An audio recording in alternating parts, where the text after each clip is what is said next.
বিসমিল্লাহির রহমানির রহিম। মতুয়া বহুজন সমাজ ঐক্য জোট আয়োজিত হিন্দু প্রতিনিধি সম্মেলনের আজকের সম্মানিত সভাপতি জনাব বাবু সোমনাথ দে, আপনাদের আলোচনায় যতটুকু আমি বুঝতে পেরেছি, আজকের এই প্রতিনিধি সম্মেলনে মতুয়া জনগোষ্ঠী সহ হিন্দু ধর্মে বিশ্বাসী আরো বিভিন্ন গোত্র সম্প্রদায়ের প্রতিনিধিরা রয়েছে। অনেকেই বিভিন্ন বিষয়ে রাজনৈতিক বিষয়ে আলোচনা করেছেন, তবে রাজনৈতিক আলোচনার বাইরেও আপনাদের বক্তব্যে মতুয়া সম্প্রদায় সহ হিন্দু ধর্মাবলম্বী মধ্যকার বিভিন্ন গোত্র গোষ্ঠী সম্পর্কে বেশ অনেকগুলো তথ্য আমি জানতে পেরেছি, যা আমি মনে করি আমি এবং আমার দলও উপকৃত হয়েছে। আপনাদের সবাইকে এই প্রতিনিধি সম্মেলনে আবারও আমি স্বাগত এবং অভিনন্দন জানাই।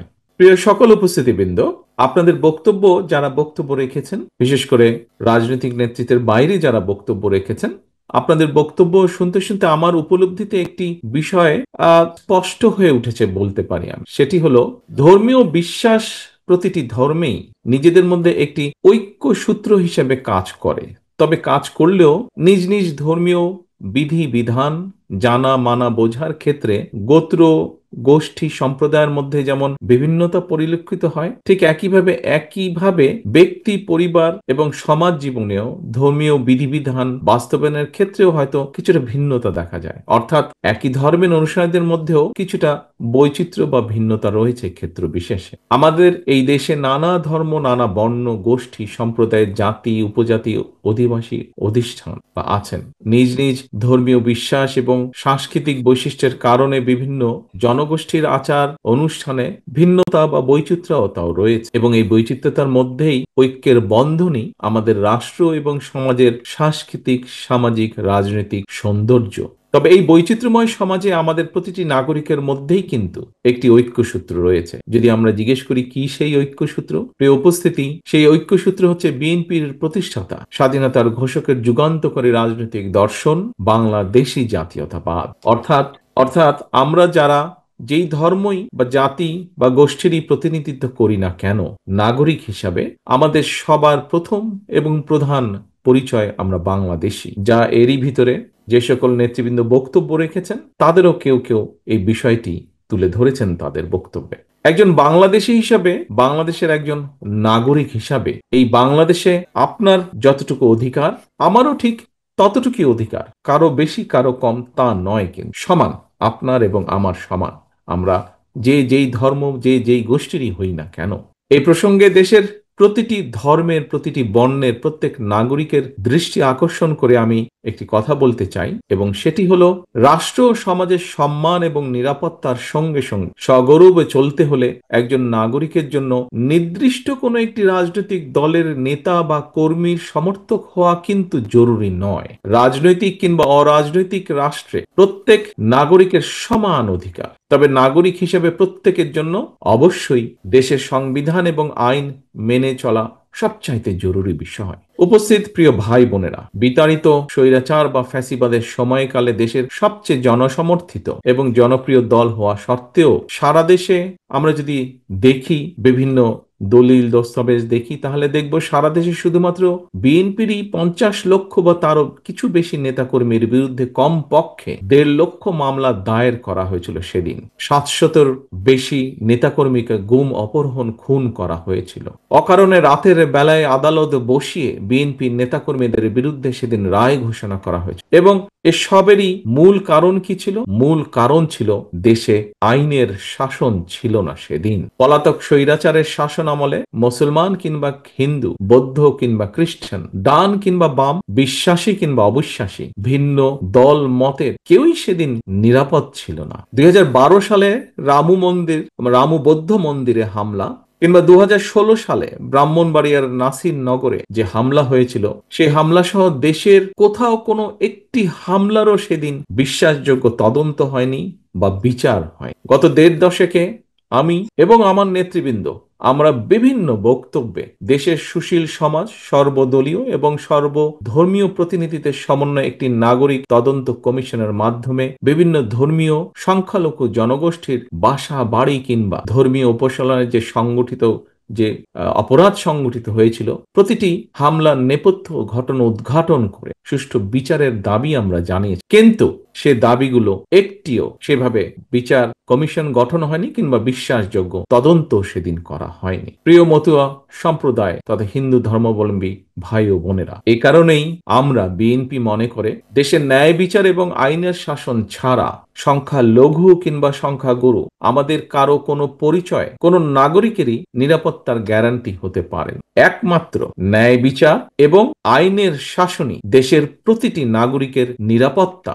দল মত ধর্ম বর্ণ রাজনৈতিক পরিচয় শেষে একমাত্র আইনের শাসন ন্যায় বিচারী দেশের প্রত্যেকটি নাগরিকের নিরাপত্তা নিশ্চিত করতে পারে। ফ্যাসিবাদ বা স্বৈরাচার মুক্ত বাংলাদেশে বর্তমানে মুসলমান হিন্দু বৌদ্ধ খ্রিস্টান প্রতিটি ধর্মের প্রতিটি মানুষের অধিকার প্রতিষ্ঠার জন্য গণতন্ত্র ন্যায় বিচার এবং আইনের শাসন প্রতিষ্ঠার জন্য একটি বিশাল সুযোগ অপেক্ষমান। এই কথাটাও আজ এখানে যে সকল সম্মানিত ব্যক্তিবর্গ বক্তব্য রেখেছেন তারাও তাদের বক্তব্যে বিভিন্নভাবে এই কথাটিকে সামনে নিয়ে এসেছেন। প্রিয় ভাই বোনেরা, ফ্যাসিবাদ বিরোধী আন্দোলনে আমাদের রাজপথের আন্দোলনের সঙ্গী কারো কারো ভূমিকা দেশে আপনার আমার আমাদের বহু মানুষের অধিকার এবং সুযোগকে বিনষ্ট করার হয়তো একটি পরিস্থিতি তৈরি করছে। প্রিয় ভাই বোনেরা, দেশ যদি অস্থিতিশীল হয়ে উঠে তাহলে অতীত পরাজিত পলাতক ফ্যাসিবাদী অপশক্তির পুনর্বাসনের পথ সুগম হতে পারে বা হয়। ফ্যাসিবাদ শাসন আমলে ফ্যাসিবাদের রোষানল থেকে বাঁচতে ফ্যাসিবাদ বিরোধীদের কেউ কেউ যে উপায় গুপ্ত কৌশল অবলম্বন করেছিল, পতিত পরাজিত ফ্যাসিবাদী অপশক্তিও বর্তমানে একইভাবে গুপ্ত কৌশল অবলম্বন করে দেশকে গণতন্ত্রের উত্তরণের পথ বাধাগ্রস্ত করে তুলছে কিনা সে ব্যাপারে সজাগ দৃষ্টি রাখার জন্য আমি অন্তর্বর্তীকালীন সরকার এবং ফ্যাসিবাদ বিরোধী গণতান্ত্রিক শক্তিগুলোর প্রতি বিশেষভাবে আহ্বান জানাতে চাই।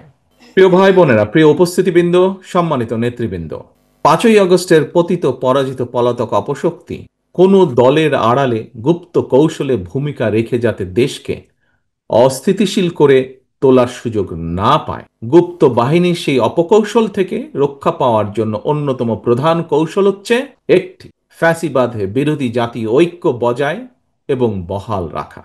এ কারণেই বিএনপি অন্তর্বর্তীকালীন সরকার এবং ফ্যাসিবাদ বিরোধী আন্দোলনের রাজপথের সঙ্গীদের সাথে সহযোগিতা এবং সমঝোতার দৃষ্টিভঙ্গি সমুন্নত রেখেছে।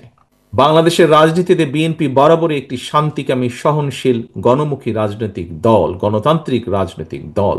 ভিন্ন দল ভিন্ন মতের প্রতি ইতিবাচক দৃষ্টিভঙ্গি পোষণ করা এটি বিএনপির রাজনৈতিক সংস্কৃতির অংশ। দেশে জনগণের রাজনৈতিক এবং অর্থনৈতিক ক্ষমতা নিশ্চিত করার স্বার্থেই বিএনপির রাজনীতি, যা কিনা আমাদের সম্মানিত মহাসচিব সাহেব তার বক্তব্যে একটু আগে আপনাদের সামনে উল্লেখ করেছেন।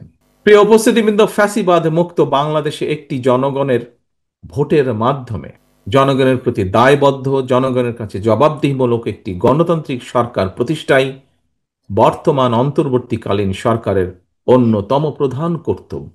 অবশ্যই কারো দলীয় স্বার্থ বাস্তবায়ন করা এই সরকারের কাজ নয় এবং এ কারণেই বিএনপি এই সরকারের প্রতি কোন রকম চাপ প্রয়োগ করার পরিবর্তে বরং ভিন্ন মতের জায়গাগুলোতে নোট অফ ডিসেন্ট এটাকেই বিএনপি ডিসেন্ট ওয়ে বলে মনে করে। মতুয়া সম্প্রদায় তথা হিন্দু ধর্মাবলম্বী প্রিয় ভাই ও বোনেরা, অন্তর্বর্তীকালীন সরকার আগামী ফেব্রুয়ারি মাসে জাতীয় নির্বাচন অনুষ্ঠানের সিদ্ধান্ত ঘোষণা নিয়েছে বা দিয়েছে। এই নির্বাচনের মাধ্যমে আপনারা আপনাদের স্বাধীন ইচ্ছা অনুযায়ী ভোট দিয়ে পছন্দের প্রার্থীকে বাছাই করে নেবেন এবং বাংলাদেশকে একটি সম্প্রীতি এবং সমৃদ্ধির বাংলাদেশ প্রতিষ্ঠার জন্য বিএনপি ইতিমধ্যেই দেশের জনগণের সামনে একটি বিস্তারিত পরিকল্পনা প্রকাশ করেছে। আপনাদের রায় তথা দেশের জনগণের রায় বিএনপি আগামী দিনে রাষ্ট্র পরিচালনার সুযোগ পেলে সরকার থেকে সহযোগিতা করার জন্য অর্থনৈতিকভাবে পিছিয়ে থাকা পরিবারগুলোর মধ্যে প্রাথমিকভাবে 50 লক্ষ পরিবারের নারী প্রধানের নামে ফ্যামিলি কার্ড ইস্যু করার পরিকল্পনা করছে। ঠিক একইভাবে প্রান্তিক ক্ষুদ্র মাঝারি কৃষক যারা আছেন সেই কৃষকদেরকে সহযোগিতার মাধ্যমে ধীরে ধীরে অর্থনৈতিকভাবে যাতে তারা নিজেদের পায়ে দাঁড়াতে পারেন সেজন্য তাদেরকে ফার্মার্স কার্ড দেওয়ার পরিকল্পনা করব। প্রিয় উপস্থিতিবৃন্দ, বাংলাদেশের একটি বড় বিশাল সমস্যা দেশের বিশাল যুব সমাজের বেকারত্ব। এই বেকারত্ব সমস্যাকে অ্যাড্রেস করার জন্য, বেকার তরুণ জনগোষ্ঠীর কর্মসংস্থান নিশ্চিত করার জন্য তাদেরকে বিভিন্ন কারিগরি প্রশিক্ষণ এবং একই সাথে বিভিন্ন গুরুত্বপূর্ণ ভাষা শিক্ষা দিয়ে দক্ষ জনশক্তি রূপান্তর করায় দেশে এবং বিদেশে কাজের ব্যবস্থার পরিকল্পনা আমরা এরই ভিতরে হাতে নিয়েছি।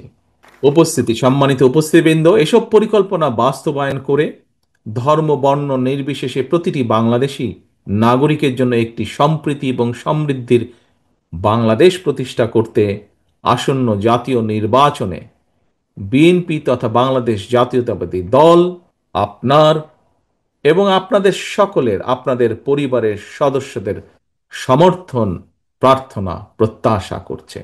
প্রিয় ভাই বোনেরা, প্রিয় উপস্থিতিবৃন্দ, মঞ্চে উপস্থিত সকল সম্মানিত নেতৃবৃন্দ, আপনাদের সকলের প্রতি আহ্বান জানিয়ে আমি বলতে চাই, আপনাদের ধর্মীয় পরিচয়কে কেউ যেন নিজেদের দলীয় স্বার্থে ব্যবহার করতে না পারে, সে ব্যাপারে আপনারা দয়া করে সজাগ এবং সতর্ক থাকবেন।